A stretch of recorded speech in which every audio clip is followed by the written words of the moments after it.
Accessing. When TV and radio collide. Love it. Wow. This is what you get. You're listening to JJ and Alex. Don't touch that dial. On 97.5, the KSL Sports Zone. Welcome back, everybody. JJ and Alex, 97.5, the KSL Sports Zone. Thanks for being with us on the program. So,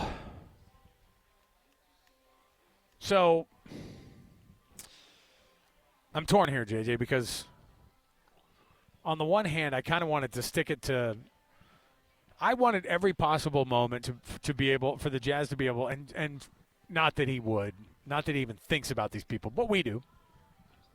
But I wanted Bobby Marks to have to see Jazz players sitting in the third and fourth quarter and just be incensed about it the rest of the season. Or Brian Windhorst. Or Wendy. I don't care who it is. Everybody at ESPN. I don't care. But I wanted to see it. And now with Jaren Jacks Jr., of course, being out with the season-ending knee injury, we get a different version of what this season's going to play out like.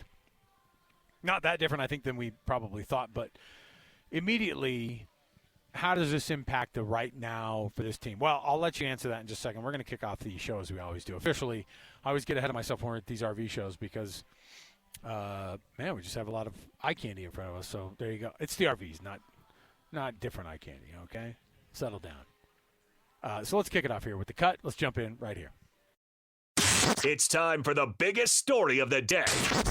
This is what made the cut with JJ and Alex on 97.5, the KSL Sports Zone. And, of course, this portion of the show brought to you by Trajan Wealth, TRAJAN Wealth.com. That's Trajan Wealth for all your trusted local needs in retirement, TrajanWealth.com. All right, so thoughts on how this thing works now with Jaren Jacks Jr. Out for the season with season-ending knee surgery. I know they found a growth that they felt like was going to be. It's a tumor. It's a tumor. They didn't want to deal with it further down the line. Benign tumor. They know it's going to be. Got to make sure everybody knows it's benign. What is not a tumor on? Which Arnold movie was that on? Was it Kindergarten Cop? Yeah, it is. Okay. I think it was. It's not a tumor at all. Kindergarten Cop, underrated, by the way. Yeah. Weird concept, but and Twins, very weird concept, but it worked. It worked. Danny DeVito. 80s and 90s were a weird time for movies. Were a bad time. Things worked then that would not work now. Yeah, although leave it up to Hollywood. We'll probably see some reboots. Hollywood's dead. As it works, though. Whatever Netflix wants to shove down. How do the Jazz figure out the rest of the season here? I say figure it out. It's going to figure itself out, and I think it helps that he's going to be in civilian clothes the rest of the year. Yeah, well, it helps the tank. Yeah. All right, and let's be honest. We know the Jazz have to keep that pick, and so they're going to do everything they can to keep that pick. Sure. And this certainly, answers a lot of questions with that. I don't know how many more games Keontae plays because of the ankle. He has a legit ankle injury. I think he actually has sprained both of them at this point. So that is an actual real situation. Lauri, I know he's healthy, but how many more minutes? And if Keontae and Jaren Jacks Jr. are out and you're just playing Lauri, especially against good teams, your need to try to manufacture losses is not the same. Yeah. And look, we all hate it. I hate even talking about it. But it's necessary, and it's not the Jazz fault. It's not any of these players' fault. This is how the league has operated now for 40 years. It's been a problem for a long time. The league has never been able to figure out how to fix it. They're not going to figure out how to fix it now. They're not going to be able to fix it in the future. This is how it works. When you have a league where one player can make so much of a difference, teams will do whatever it takes to get that one player or two players or three players. And right now we have a draft that might have 5, 6, or 7 of those guys. So you have a lot of teams that aren't just angling for the number one pick. They just want to be in the mix to try to get their hands on one of these talented players. How is it that I know that the NBA has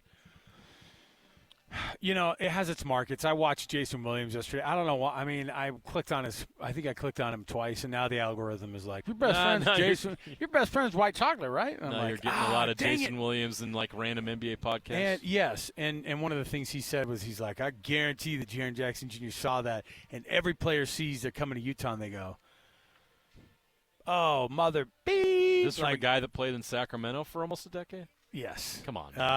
But a lot of that. We have a hard time. We have a hard time because I think that part of us always knows that there's some of that. But I think we also know that the secret to the Jazz success is that people come in and then they don't, and then they tell people. Did Jordan Clarkson do any of that? No, and by the end they all go. I mean, what is Kevin Love? When Kevin Love and Yusuf Nurkic Nurkic telling these players, they go, "You guys don't know. Don't listen to that narrative." And by the way, they've played in the big markets. Oh, they've played in these places. Kevin Love played in Miami. I know, and they act, and that's always 2 or 3 on the list for everybody to go to. L.A., Miami, New York. New York, yes. And so those are the destinations. Maybe a Chicago. No, nobody wants to play for the Bulls. But or you start to gravitate toward names. You go, oh, Houston. Let's go to Houston. Let's go over there. A lot of players like Houston and Atlanta for the nightlife. Sure. And so I had to listen to this narrative too of no one likes Utah, man. And that it wasn't but man, they're always good. It didn't come with anything. It didn't come with the qualifiers. Just no one cares about Utah. And then they moved on, and I went, and he goes, "There's 2 or 3 teams that are like that in the league." And they're like, "Well, who else?" And he's like, Utah, Minnesota to an extent. And I'm like, Minnesota is close, man. Maybe not that close, but I mean, they have dudes. Yeah, and they're busting their butt as a small market to try to bring. Minnesota's not a small market. It's top 10. I know, but you know what happens is people look and they go, "That's not cool." Minnesota, St. Paul, Twin Cities, not cool. If the weather's cold, it's a small market. What are we doing? 100% right. Like Denver, the reality Miami's is not a big market. Why? And Denver is by that standard. Denver is a way bigger market. It's just a tropical paradise. But Denver is looked at and they go, "Oh man, it's great, it's amazing." And you're like, "Okay, but why?" Because right now, well, 1, they have a recent title, right? And 2, they have the best player on the entire planet playing at that franchise. And other players go, "Oh, I want to be there." And guess what? That's exactly what's going to happen. And this is what's happened in the past with the Jazz. When they've had the players that make a great team together, suddenly people go, "I'll go play there. I'm in my 9th year. I'd rather go spend some place where they have their crap together and it's not dysfunctional." Yeah. But it's like people know it's not dysfunctional, but they don't care. They'd much rather have the alternative, which is wearing purple and yellow. I'll tell you what, Jaren Jackson Jr. is going to love it here because he's going to win a lot of games. And he was in a situation in Memphis where they were entering a rebuild, and he wasn't going to win many games. Yeah. As soon as he's in the lineup next year, and if these guys, knock on wood, stay healthy, and they're able to re-sign Walker Kessler, and the Jazz, if they win the lottery or get in the top 4, or even if they are at number 7 or 8, they're going to get a great player in this draft that's going to help them. And they're going to have a core and a nucleus that's going to win a lot of games moving forward. Not only are they going to be in the mix next year, definitely top 6, maybe top 4, but suddenly they're looking at a championship window opening up here in the near future because just simply by the amount of talent that they have on the roster. And if you're on the NBA and you get to play in a place that has a workout facility like they have with all the amenities, you have a place where people are passionate about the game of basketball, where you can make $50 million and compete for championships, why would you not want to be here? This is a franchise that said, Jaren Jackson Jr., you're exactly what we need to become a championship contender. We will pay your contract. We want you here, and we have a roster that's a perfect fit for you. And if you're Jaren Jackson Jr., and you're still like, but I don't want to live in Utah, like white chocolate over there. Yeah. That guy's an idiot. I guarantee he didn't want to be there in and Utah. what white chocolate values is not what Jaren Jackson Jr. values. Isn't Jason Williams from as backwoods of West Virginia as you could be from? Oh, yeah. Come on, man. Yeah, so respect the small markets guy. That's an old narrative that, and give Ryan Smith a lot of credit. He's been out there trying to bust that narrative. This is one of the fastest growing markets in the country, both in media and in business. It's a place where you want to be, where there's opportunity. And trust me, these players that are coming here are realizing it. Kevin Love coming in here has recognized it. Yusuf Nurkic has recognized it. Players are going to want to be a part of this. You're seeing it on the NHL side of things, too. And, look, I know the culture in the NHL and the NBA are different. What players are looking for is different. But the NHL views Salt Lake City as a top 5 free agent destination. Right. We've talked to national writers. We've talked to the players. It's a hot spot. Everybody wants to be a part of this. You want to be a part of something where the culture is healthy, where you have a chance to win, and where you can take advantage of opportunity. That's where Utah is right now, both with the Jazz and with the Mammoth. Why wouldn't Jaren Jackson Jr. want to embrace this opportunity? Why would you be like, yeah, get me out of here, send me to the Clippers because I want to live in L.A.? You want to be a part of that right now? James Harden couldn't wait to get out. James Harden could not wait to get out of L.A. so he could get to Cleveland. Think about James Harden. Yeah. Think about that for a second. Donovan Mitchell and James Harden are in Cleveland trying to make magic happen. And you know what? That might work. I'm still skeptical with Harden, but so far it's working. You know who's not working tonight? Lauri Markkanen. He's out. Rest. Well, it's the All-Star break. That's what I'm saying. Is like He deserves an early start. it's like your boss, walking by on hey, it is President's Day weekend. Yeah. You think Nate will walk by us and go, hey, it's 2:00. Why don't you guys get out of here? Take the rest of Friday off. We're like, oh, okay. Oh, no. And then he goes, oh, no. What am I thinking? No, you guys have a show. I'm going to leave. Yeah. The finance department, gone. Yeah. Sales department, gone. It's fine. But that's what Lauri Markkanen is doing. He's heading out to vacation a little bit early. Why not? Yeah, look, it's cool. Go to the Olympics. That's too far, right? Like, come on. Why? How long do they have He's off? from Finland. They got a week. Yeah. They don't play back here. They don't start back up again on the 20th. It's a true break. I know, but like, yeah, 8 days. Yeah, listen. Go have fun. Go see. How many kids do you have? 2, 3? I don't know how many kids he's got, but why not go do something special? Yeah. Okay. Maybe he's just going to go to Cabo. Save your sun. save your pennies. Come on. You don't need to go on vacation every time there's a break. It's expensive these days too. It really is. Not for NBA players. Maybe the RV. Maybe he brings the RV around. There you go. He could do it. But regardless, no Lauri tonight. Obviously, no Keontae, no Jaren Jackson Jr., no Walker Kessler. By the way, those are the 4 who are going to be the people you hang your hat on. Ace Bailey, by the way, getting the nod for the Rising Stars game finally after That's good news. Being an injury replacement.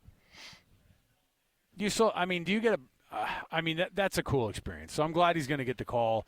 It was weird when he wasn't named. And it's the only representation that the Jazz have at All-Star Weekend, which is it is wild. So weird. But you get it at the same time because their record's not great, and Lauri missed a lot of games, and so it's so hard to be top whatever. But for Ace Bailey, that's the kind of thing you want to be a part of and showcase as a rookie. I actually think that Isaiah Collier deserves a spot as a second-year player in that. Yeah, that's right. That competition. So, I love that Ace is going to get a chance to go now. It's probably weird for him because he wasn't selected first of all, but I love that he's going to go anyway. Yeah, but accept this invite, when you get he's going to go kill it. When you get the late invite to the All-Star Weekend, like as a reserve in the All-Star game, yeah, I know that's different, but I'm saying like. Those guys aren't like, well, this feels like a lame backdoor. It's like, no, man, you take it, you put it right there, All-Star, boom, and that works. And the Rising Star game, no one cares about it. Yeah, but I think these young guys, it matters to them. Love being able to be a for part their of career it. and their resume. Where's the All-Star game this week or this year? It's in LA. The new. It's cool. Oh, at the Clippers place. Intuit Dome. Is that what they're calling it? I don't know what the name of it is, but it's it's probably the nicest arena in the league. Yeah, state of the art, incredible. It's going to be a great weekend for the NBA players that are participating and for fans that are able to go, and it's good for the league. Tonight, Trailblazers come to town. What's this one look like? The Jazz are going to lose. That's what it's going to look like. You hope, right? If things go well, Brant signs off. The Jazz win streak ends tonight. We know what the assignment is. We know what's going on here. I mean, if they win the Jazz need some momentum before they go into the break. They got to lose tonight. This is why it's awkward to talk about this. They need to go out on top. They really need the strength of a good solid loss. They need to lose by 30 tonight. Oh my gosh. What else? What are we doing here? I know. The funny thing was I want to talk about the future. I want to talk about Jaren Jackson Jr. I want to talk about what the Jazz look like. When it was 41-19 we got to get through 27 games left still? It's so weird because my kids were like, "Oh, we're up 41-19." I go, "Settle down. All right." JJ says we need some momentum. This is not what we're looking for. You got to sit your kids down and tell them what's really going on here. Hey, I know it's normal and natural for you to want to cheer for a win, But winning is not a win. Hey, let's talk a win is a loss. Hey, can we talk about salary caps and the second apron for a minute? Can we talk about what the future of this Utah Jazz team looks like? See, that's the part that's always awkward. That's the part that's always funny to me too. We haven't had to worry about the second apron for a long time. We're gonna have to study the second apron in the offseason. Trust me. When the Walker Kessler, Keontae George, these guys need to get paid soon. I mean, they're going to be people who are going to be the victim of the fact that you can't pay everybody. Yeah, you're going to have to figure that out. And I think they're going to try. Somebody's going to have to be a part of this thing, and so it's one of these deals here where we're trying to understand a little bit about what this team is going to have to go through to be able to be the best that they can be, and to be able to be the best, and it's just not right now. So tonight. Hey, go watch the game. Go have a good time. Trailblazers come to town. I would absolutely be there. This is one you got to go to, because if Denny Avdia's playing and Shaedon Sharp's playing, come on, man, that's a good, entertaining team to watch. So it'll be a good show, but we all know the assignment. Got more around the corner. Stay with us. 97.5 the KSL Sports Zone. Ladies and gentlemen, the biggest name. You're locked into JJ and Alex. With the insight and analysis on the teams you can't live without. This is 97.5, the KSL Sports Zone. All right, everybody, welcome back. JJ and Alex, 97.5, the KSL Sports Zone. Thanks for being with us on the program today. Hey, Scotty G's going to be on the road tomorrow in Sandy at Tim Daly Mazda. Go join him, high-five him, say hey, say what's going on. Get a deal on a Mazda at the Tim Daly Mazda in Sandy. Let me see here, JJ. Should we start with the Big 12 coaches? You want to go with let's go with something positive. I mean, I'll be honest, there was something refreshing to our late-night text exchanges between all of us, Napolis, our producer, and you and I, because it was, I think, something that we would have never heard before. Mm-hmm. I think that NIL has done something interesting. I don't know if it's made the players more accountable, because I don't know if they are acting more accountable. The coaches are asking for more accountability. Uh-huh. And let's start there. I want to start with some of this sound from the world of college basketball coaching, and specifically in the Big 12, because last night I was sitting there, and it was just wild because we couldn't help but laugh at what was being said. In the post game, it sounded, you even said it, I've seen enough of these fake AI press conferences that I assumed that what we were watching, it felt like a fake press conference. One of these ones where their mouth is manipulated, their voice, and they were saying kind of crazy things. But we'll start first with what was said about the Kansas State loss to Cincinnati. And Cincinnati comes into Manhattan last night and scores 91 points to Kansas State's home 62 points. You lose by 30 at home to Cincinnati, who is, by the way, not at the great. top of the table in your conference.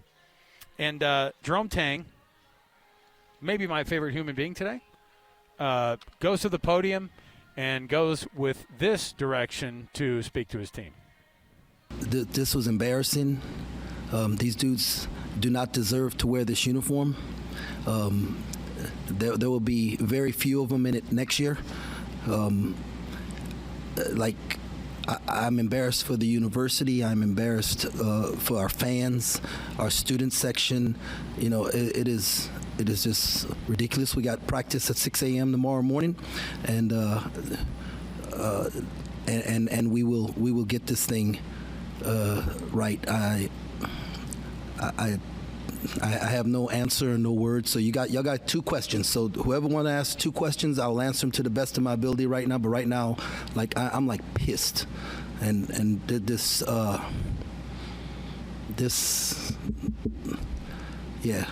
is. Yeah, I don't know. I asked the staff this week that same question, and they said that more the opponents. You play. I don't know, because I followed Minnesota last year closely, and they played great on the road and struggled at home. So then they started staying in hotels at home, like treating it like a road game. And so I even talked about, hey, do we need to change that change? But no, none of that crap matter, man. These dudes got to have some. They got some pride, man. They got some pride. It means something to wear a K-State uniform. It means something to put on this purple, man. Our everything this university is about and all that it's been about. Why I love this place, man. They don't love this place, so they don't deserve to be here. Yeah, I'd wear a paper bag too if I was them. That was in reference to the student section, of course. Incredible rant. They were like, "What do you think about this?" Coach Tang. I know, phenomenal, and before you go, this guy's talking about young men here. Stop. Because these young men. Once you cash the checks, dude, you better. Everything's different. So, and by the way, these aren't just students that are athletes. Oh, yeah. You know what the student section have written on the bags on their heads, by the way? What?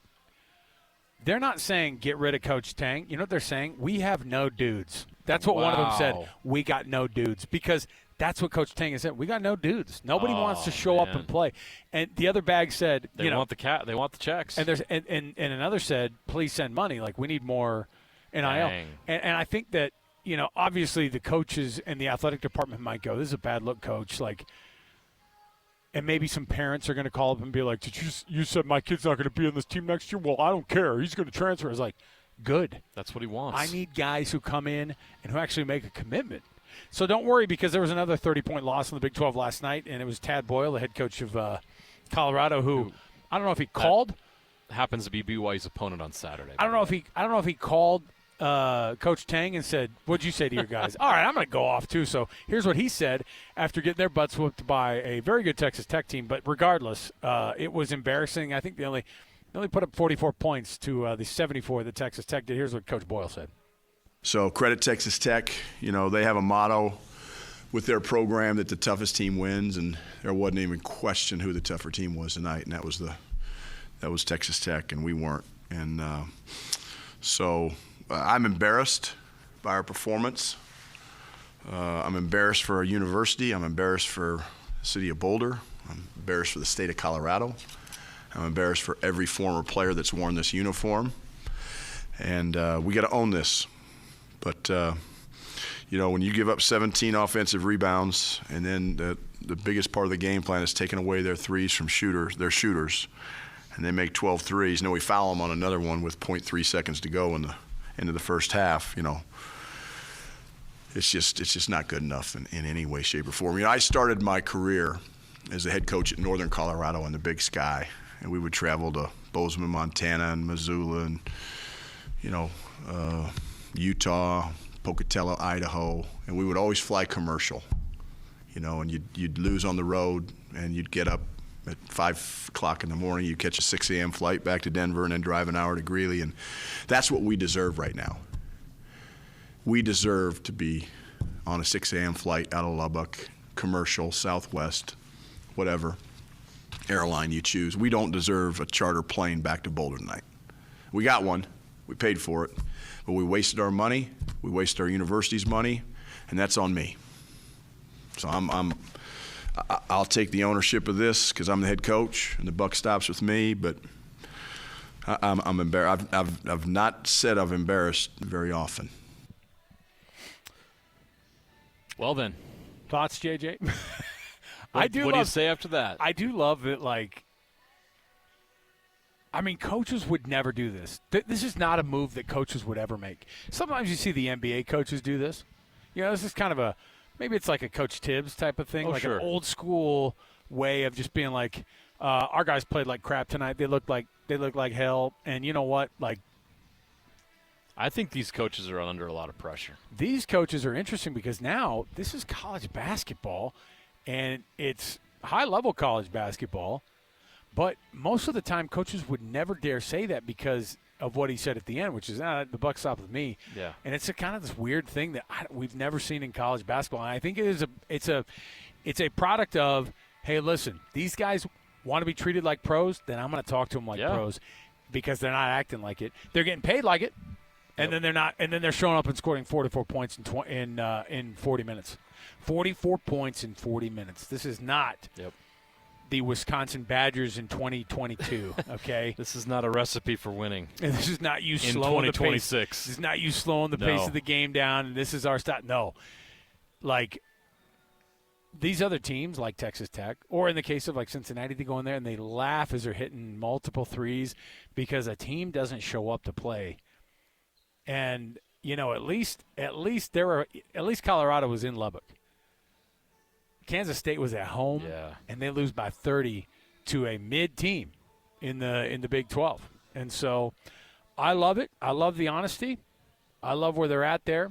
And when we come back, I want to make sure we get that Sam Merrill love.